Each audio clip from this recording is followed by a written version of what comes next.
One of the biggest mistakes young couples make is thinking that they have to win every argument, and I understand why. When someone disagrees with you, your instinct is to stand your ground and explain your side, and keep explaining until they finally see it your way.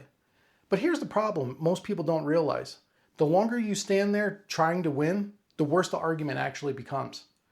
And sometimes the damage you do while trying to prove your point is bigger than the issue that you were trying to argue about in the first place.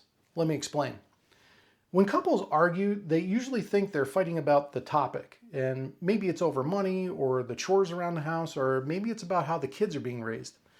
But the truth is, the topic usually isn't the real issue. Most arguments escalate for a completely different reason. And I didn't understand this when I was younger either, because when I argued, I thought I was doing the right thing. From my perspective, I thought I was just trying to explain my side of the story, but what I didn't realize at the time was that my wife and I were actually arguing about completely different reasons, and neither one of us knew it. Years ago, I took a job in another town. My wife and kids were still living in our old town, and I tried to figure out where we were going to live. Now, this was a small town, and when I say there was nothing available, I mean nothing available. No houses, no trailers, no apartments. Finally, I found a small fourplex, and I grabbed it immediately. I didn't even ask the price. I just said, I'll take it. Because at that point, I was just trying to figure out somewhere for my family to live. A few months later, we were at a community event called Relay for Life, and if you've never been to one, it's a great event. People walk around the track all night long raising money for cancer research while families hang out in the center of the field. So we're sitting there on a blanket talking with another family, and they asked us where we lived. And I told them, and the guy says, "Oh yeah, that's the old morgue." My wife slowly turns to me and says, "Excuse me?" And you can probably imagine how the car ride home went.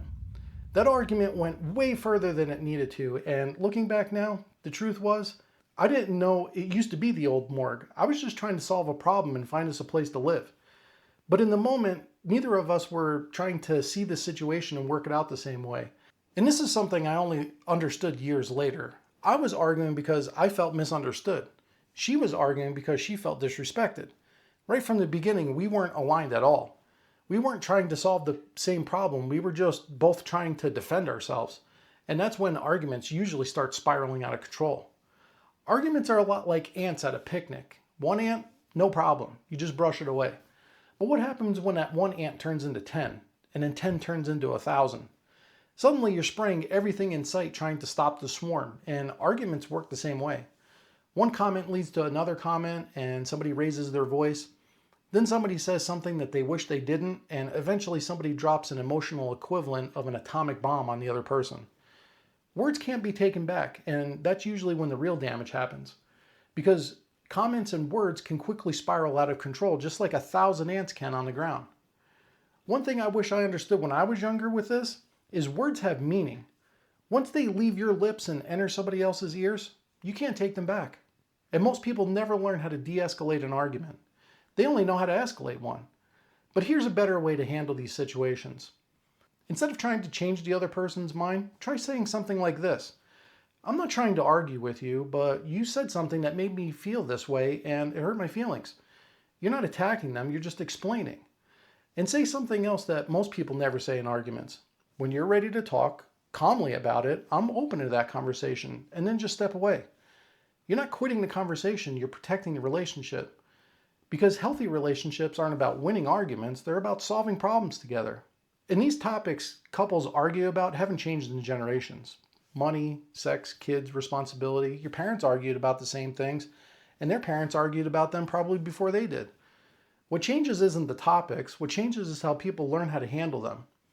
Some couples learn how to communicate better while others spend years trying to win. And winning every argument is a terrible strategy if you want to survive in a relationship. Looking back now, I don't think most arguments in relationships are really about the issue itself. They're about feeling unheard or misunderstood and disrespected. And once you understand that, the goal of an argument changes your strategy. You try to stop winning, and you try to start understanding. Because strong relationships aren't built on winning every fight. They're built on learning how to walk away from the ones that don't need to happen in the first place. If this video has helped you think about relationships a little bit differently, consider hitting the like and subscribe button. Because this channel is about real life lessons that most of us had to learn the hard way. and I'll see you in the next one.